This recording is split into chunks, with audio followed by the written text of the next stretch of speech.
ऐसे लड्डू को अपवित्र करना एक मूर्खता है। ये बहुत दुखद बात है और सनातन धर्म के साथ बहुत बड़ा खिलवाड़ है। ये बहुत ही गंभीर है, चिंताजनक है, अफसोसजनक है। इंक्वायरी करके सख्त कार्रवाई करना ही चाहिए, ये मेरा विनती है। जो कांग्रेस सरकार है निश्चित रूप से हमारे सनातन धर्म को मिटने का कार्य करती आई। मैं स्पष्ट कहना चाहूँगा नायडू साहब से भी, क्योंकि वो वहाँ के सीएम है, इस बात का निष्पक्ष जांच वो कराएं, जांच करा करके दोषियों को तुरंत कारागार में डालें। आज जिस प्रकार से विधर्मियों को वहाँ पर बैठा दिया गया, जिस प्रकार से हिंदुओं से हाथ से छोड़ करके ईसाइयत को व्यक्ति को वहाँ पर बैठा दिया है, तो ऐसी स्थिति में आशा क्या किया जा सकता है? पूरे देश में, क्योंकि पूरा देश उद्वेलित हो रहा है ये इस बात को सुनकर कि उसके प्रसाद में जानवरों की चर्बी चढ़ाई जा रही है।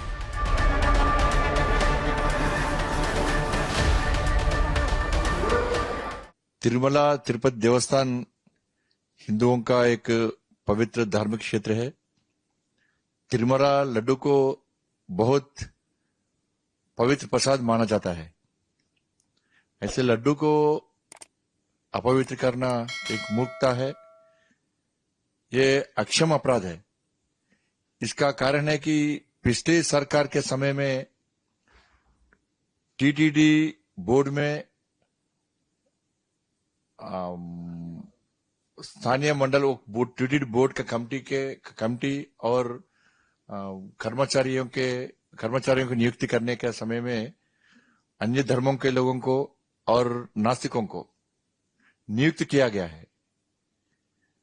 जो भगवान पर विश्वास नहीं करता है लोग, इसके कारण ऐसा घटना हुआ है। मैं एपी सरकार से मैं विनती करता हूं कि तुरंत इसके ऊपर इंक्वायरी करना है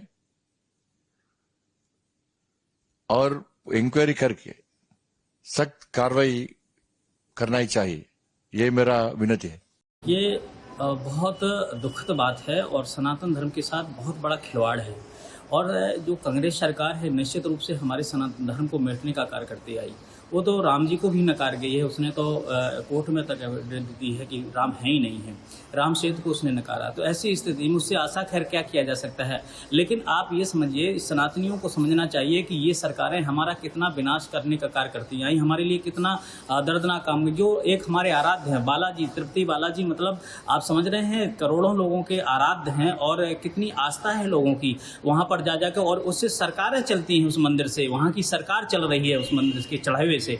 लेकिन आज जिस प्रकार से विधर्मियों को वहां पर बैठा दिया गया, जिस प्रकार से हिंदुओं से हाथ से छोड़ करके ईसाइयत को व्यक्ति को वहां पर बैठा दिया है, तो ऐसी स्थिति में आशा क्या किया जा सकता है। लेकिन वर्तमान सरकार से मैं निवेदन करना चाहूंगा कि इसकी तत्काल संज्ञान लेना चाहिए और इसको तत्काल जो है वहां से जो विधर्मी टाइप के लोग बैठे उनको हटाना चाहिए और कड़ी से कड़ी इनको सजा देना चाहिए। भारत सरकार से भी मेरा यही निवेदन है कि इस प्रकार से सनातन धर्म के साथ खिलवाड़ न किया जाए, अन्यथा अखिल भारतीय संत समिति, व्यास संघ, सारे संगठन, हिंदू संगठन सड़क पर उतरने के लिए बाध्य हो जाए। ये जो मंदिर हैं जो सरकार के अधीन हैं, इसको कहीं ना कहीं साधुओं और संतों के हाथ में ही रहना चाहिए। बिल्कुल, इस बात को लेकर के कई बार अखिल भारतीय संत समिति ने उठा चुके हैं इस बात को लेकर के और ज्ञापन भी दे चुके हैं कि जिस प्रकार से मठ मंदिर में साधु संत संचालन कर सकता है मठ मंदिरों को, उस प्रकार से सरकार नहीं कर सकती, क्योंकि शुद्ध अशुद्ध की विशेषता देखी जाती है और हम लोग शुद्ध अशुद्धता को कितने बजे उठना है, कितने बजे जगना है, कितने बजे भगवान को सुलाना है, नहलाना है, कैसे क्या करना, शुद्ध अशुद्ध की सारी प्रक्रिया साधु संत अपने ढंग से करते हैं पूजा पाठ। और इस बात को गवर्नमेंट को क्या पता है कि भगवान को कब सुलाना है, कब जगाना है, कब क्या करना है। तो मुझे लगता है जिस प्रकार से लालच में आकर के सरकार मठ मंदिरों को कब्जा करके अपना उस पर आधिपत्य जमाए हुए है, उसको तत्काल खारिज करे और मठ मंदिरों को जो है साधु संतों के हाथ में सौंपे। लगातार ऐसी घटनाएं देखने को मिल रही हैं, चाहे बॉलीवुड हो चाहे ऐसे, तो ये लड़ाई कब तक चलेगी और क्या इसका? देखिए, इसकी अब लड़ाई बढ़ती ही जा रही है। जिस प्रकार से हमारे देवी देवताओं को बॉलीवुड के माध्यम से अपमान किया जाता है, ब्राह्मणों को अपमान किया जाता है, संतों को अपमान किया जाता है, जो सीरीज बनती हैं आप देख रहे हैं, चाहे आश्रम बनी है और चाहे ओ माई गॉड बनी हो, चाहे 80 हो, इस सारी चीज़ों को देखते हुए यह स्पष्ट होता है कि ये लोग सनातन धर्म को गिराने का कार्य कर रहे हैं। और मुझे लगता है कि इन सारी चीज़ों को देखते हुए सरकार को पहले चाहिए कि अगर यही चीज़ होती रही तो अब क्योंकि हिंदू जाग चुका है, अब और सहन नहीं कर पाएगा और इसका परिणाम भारी होगा। सीएम चंद्रबाबू नायडू द्वारा जो खुलासा किया गया ये बहुत ही गंभीर है, चिंताजनक है, अफसोसजनक है। नायडू साहब ने जब कहा कि पिछली सरकार वाईएसआर कांग्रेस की सरकार के शासनकाल के दौरान तिरुपति बालाजी के मंदिर में चढ़ावे के लिए जो लड्डू बनता था वो जानवरों की चर्बी से बनता था, निसंदेह लज्जास्पद है। घृणा जितनी की जाए वो कम है। और मैं स्पष्ट कहना चाहूँगा नायडू साहब से भी, क्योंकि वो वहाँ के सीएम है, इस बात का निष्पक्ष जांच वो कराएं, जांच करा करके दोषियों को तुरंत कारागार में डालें, क्योंकि इस तरह का काम, सनातन के विरोध में किया जाने वाला काम, हम सनातनियों को कतई बर्दाश्त नहीं होगा। और देश में ये दंगा भड़काने की व्यवस्था हो सकती है पूरे देश में, क्योंकि पूरा देश उद्वेलित हो रहा है ये इस बात को सुनकर कि उसके प्रसाद में जानवरों की चर्बी चढ़ाई जा रही थी। तो ये कितनी लज्जाजनक बात है हम सनातनियों के लिए, पूरे देश के लिए ये उचित नहीं है। ये सनातन, ये कब तक ये लड़ाई जारी रहेगी? ऐसे चीज़ों को लेकर कब तक ये सामना करना पड़ेगा? जहाँ तक मैं समझता हूँ, सन 1000 से लगातार 1000 वर्ष 1947 तक हम सनातनी अपने ही देश में अपने राज्य को बचाने के लिए, अपने राजगद्दी को बचाने के लिए, सनातन को बचाने के लिए संघर्ष करते रहे हैं।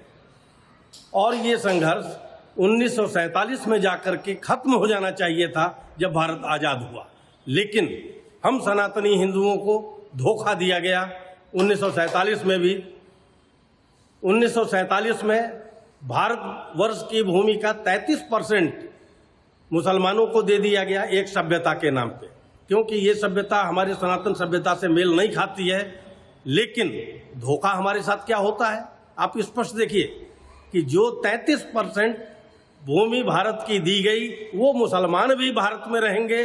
जो 200 वर्ष जिन्होंने शासन किया ईसाइयत ने, वो ईसाई भी भारत में रहेंगे। ये भारत वर्ष पूरा हमारा नहीं है। कितना बड़ा धोखा हम सनातनियों को मिला कि हम अपने देश को आज तक प्राप्त नहीं कर पाए। 47 के बाद आज हम पुनः अपने अस्तित्व की लड़ाई लड़ रहे हैं, क्योंकि यहाँ सरकारें सेकुलर हो गईं और इस सेकुलर सरकारों ने हम सनातनियों का बेड़ा गर्क कर दिया है और हर तरह से हमारे मठ मंदिरों पे कब्जा कर लिया गया। वो सरकार चला रही है। जब सरकार हम चुनते हैं तो सरकार को सरकार चलाने के लिए चुनते हैं, देश को चलाने के लिए चुनते हैं, न कि मठ मंदिरों को चलाने के लिए। इसलिए मैं भारत सरकार से ये आग्रह करूंगा कि अविलंब हमारे मठ मंदिरों को मुक्त किया जाए। जो हमारा सनातन समाज चलाएगा, इसमें विधर्मियों का प्रवेश वर्जित होगा।